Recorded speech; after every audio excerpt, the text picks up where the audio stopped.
The highly toxic mental, physical and emotional effects of mercury on the body have been well recognised for centuries. Although you are exposed to mercury through a variety of sources, including eating fish and the preservative thimerosal, which is included in some vaccines, for most people the majority of their exposure comes from their dental amalgam fillings. Amalgam was developed 180 years ago and has never been exposed to any meaningful safety testing. It is a mixture of 50% liquid mercury and 50% powdered metals, and it never truly sets, instead becoming a stiff paste of alloys in a liquid mercury base. These different metals create a battery in the moisture of the mouth, and when these fillings discharge their electrical current, the liquid mercury is vaporized. Mercury truly acts like the proverbial spanner in the works in the body, disrupting biological function on a number of different levels. The following is not exhaustive, but presents a list of some 150 documented symptoms of mercury toxicity.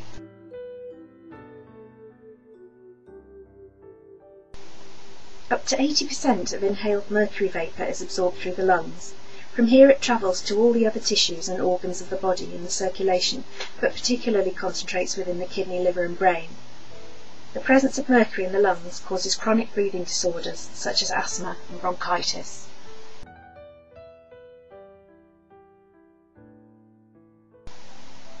Mercury is both highly neurophilic, which means that it binds tightly to nerves, and highly lipophilic, which means that it binds tightly to fats. When distributed around the body in the circulation, it is absorbed into the nerve endings that regulate all the functions of the body. From there, it slowly tracks up the nerves into the central nervous system in what is known as retrograde axonal transport.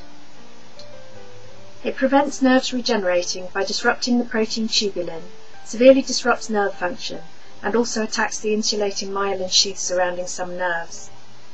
Mercury from amalgam easily crosses the blood-brain barrier and can damage any part of the central nervous system, including the master endocrine glands at the base of the brain, which control both the nervous and endocrine systems.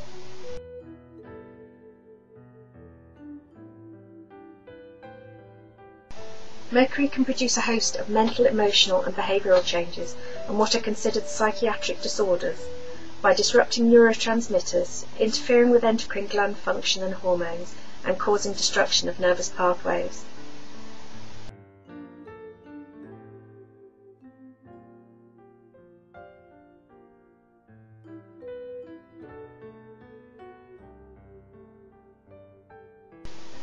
The levels of mercury in the brain have been shown to be directly related to the number of amalgam fillings in the mouth.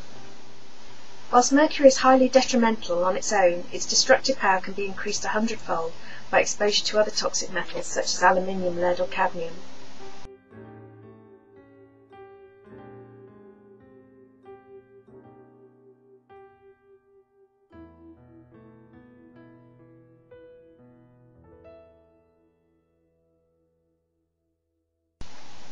Mercury is also recognised to collect in the reproductive organs in both men and women, where it can cause a variety of disorders including infertility.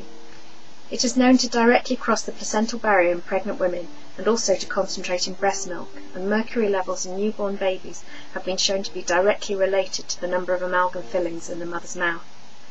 Although mercury may most often lead to miscarriage and stillbirth, it can also cause developmental, neurological and behavioural defects such as ADHD and autism in the offspring.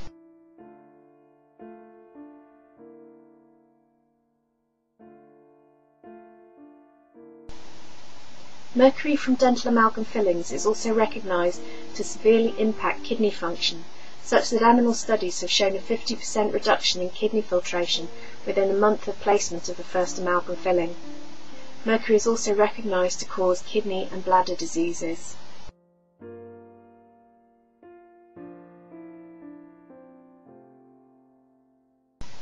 Mercury also accumulates throughout the body in muscles and joints, causing the muscle tenderness and pain familiar to fibromyalgia sufferers and the joint pain, stiffness and swelling of rheumatoid arthritis.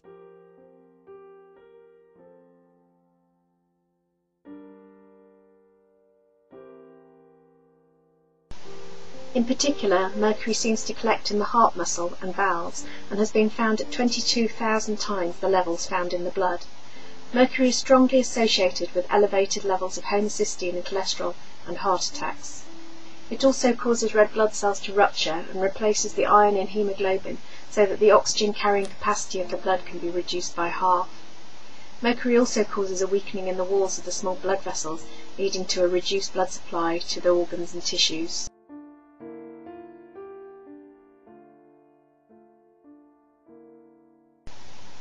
Mercury both disrupts hormone production and release from the endocrine glands, and also blocks the receptors which allow the hormones to dock onto the target cells in the tissues. It may be particularly accumulated within the endocrine organs as a result of its chemical similarity to the essential mineral zinc.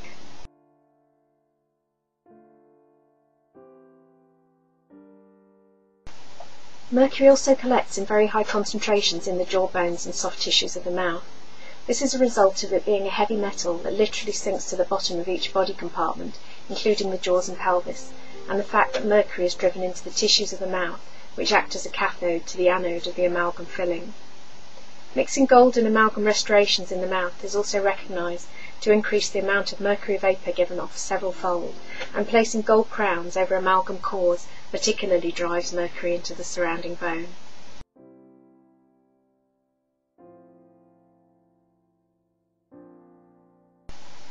Mercury also seems to collect in the many sensory nerves that serve the ears, adversely affecting both balance and hearing.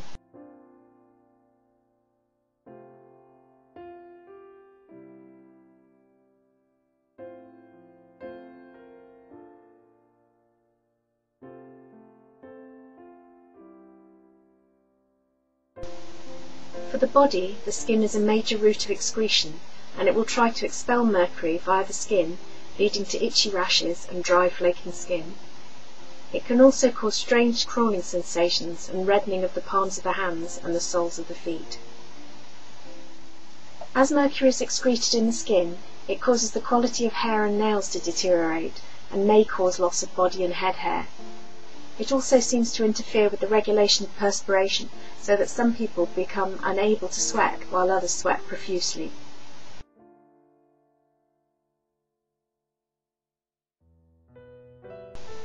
Some of the mercury vapour from amalgam fillings adheres to the lining of the nose and sinuses, where it may cause chronic or recurrent sinusitis or rhinitis and be transported directly into the brain.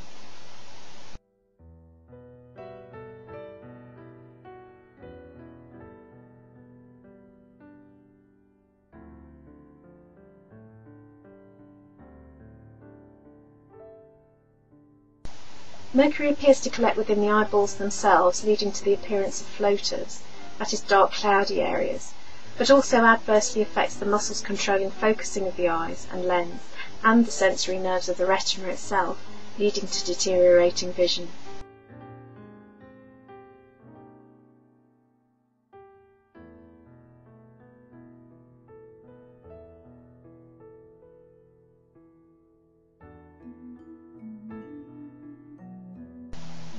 Much of the mercury from dental amalgams is swallowed along with foods or in the saliva, and the digestive system is usually one of the first to be affected. Mercury binds with and blocks the actions of digestive enzymes, leading to poor digestion and the development of food intolerances. It also alters the normal ecology of the colon, favouring the overgrowth of yeasts and suppressing the growth of friendly bacteria, which can lead to the development of intestinal permeability or leaky gut. The immune system is one of the first casualties of mercury toxicity. It causes a reduction in the number of natural killer cells, which are responsible for policing tumours and viruses, leading to viral infections and cancer.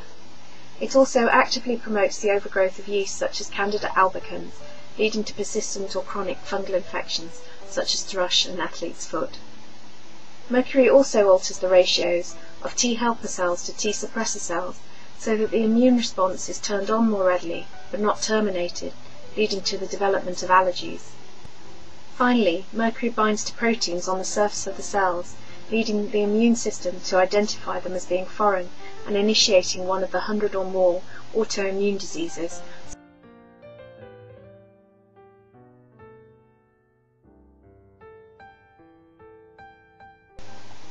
Last but not least, mercury particularly accumulates in the mitochondria of the cells, where it poisons energy production.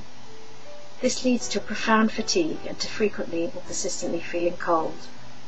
The presence of mercury in circulation can also cause headaches and migraines and other anomalies relating to the autonomic regulation of bodily functions.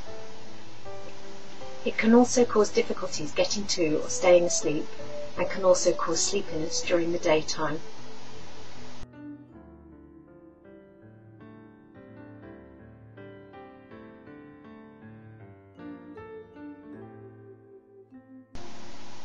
There are a wide range of illnesses that have been linked with mercury poisoning, including fibromyalgia and chronic fatigue, various digestive disorders, neurological disorders such as multiple sclerosis, Parkinson's disease and Alzheimer's disease, 100 or more autoimmune diseases, developmental and behavioural diseases such as ADHD and autism, and cancer.